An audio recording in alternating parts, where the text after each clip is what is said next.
जालना जिल्ह्यामध्ये डिझेल खरेदीसाठी पेट्रोल पंपावर नागरिकांनी तुफान गर्दी केली।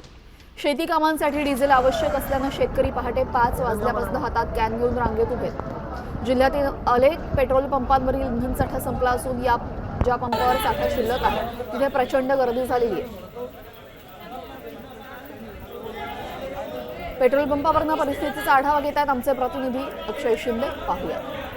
जालना जिल्ह्यातील अनेक पेट्रोल पंपांवरती इंधन साठा उपलब्ध नसल्याचं चित्र आहे। तर मात्र ज्या पेट्रोल पंपावरती इंधन साठा उपलब्ध आहे त्या ठिकाणी डिझेलसाठी अशा प्रकारच्या रांगा लागताना आपल्याला पाहायला मिळतात। खरं तर खरीप हंगामातील शेती कामे सध्या सुरू आहे आणि मोठ्या प्रमाणात शेतकऱ्यांना ट्रॅक्टरसाठी डिझेल लागत असतं। मात्र अनेक पेट्रोल पंपावरती डिझेलचा साठा उपलब्ध नसल्यामुळं ज्या ठिकाणी डिझेल साठा उपलब्ध आहे त्या ठिकाणी अशा प्रकारे शेतकरी ग्राहक डिझेल खरेदीसाठी गर्दी करताना पाहायला मिळतात। मी सध्या जालना मंठा रोडवर एका पेट्रोल पंपावरती आहे आणि आपण पाहू शकता मोठी गर्दी जी आहे या पंपावरती डिझेल खरेदीसाठी शेतकरी करताना पाहायला मिळतात।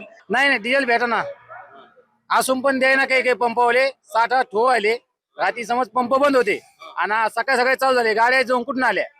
आज शेतीची कामं बंद पडली आमची। सकाळी 5 वाजल्यापासून नंबरला लागलेलं आहे। आता कुठंतरी नंबर जवळ आला। अक्षय शिंदे, साम टीव्ही न्यूज, जालना।